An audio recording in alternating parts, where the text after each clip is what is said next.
multisalariat. Un dossier de Gilles Bernard et Dominique Mazère. Une entreprise familiale à quelques kilomètres de Bordeaux. À l'origine, on y fabriquait du caramel. Aujourd'hui, la production s'est diversifiée avec l'élaboration de sirops bio. Et la maison compte une vingtaine de salariés. Mais beaucoup n'effectuent ici qu'une partie de leur activité, partageant ainsi leur temps de travail entre plusieurs employeurs.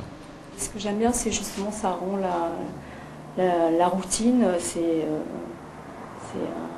enrichissant au niveau de... C'est pas monotone, quoi.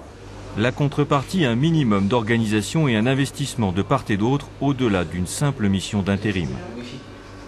Je crois qu'il faut parler de flexibilité, mais il y a un engagement réciproque. Il n'y a pas de volonté de précarité de l'emploi, c'est du gagnant-gagnant.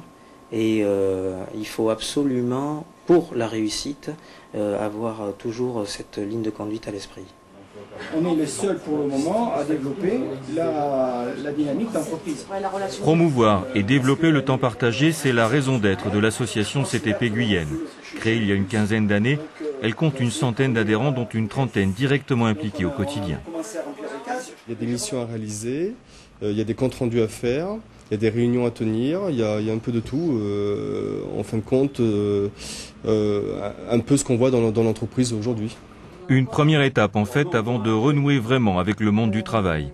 Car les adhérents ne restent en moyenne que quelques mois, période durant laquelle ils prospectent à leur tour pour enrichir l'offre au sein de l'association.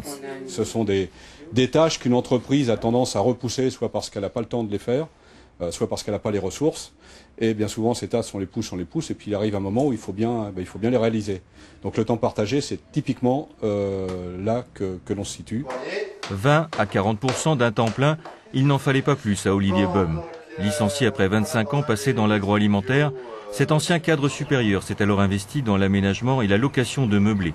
Une activité indépendante qu'il a pu compléter depuis par un tiers-temps pour gérer la partie commerciale de cette imprimerie bordelaise.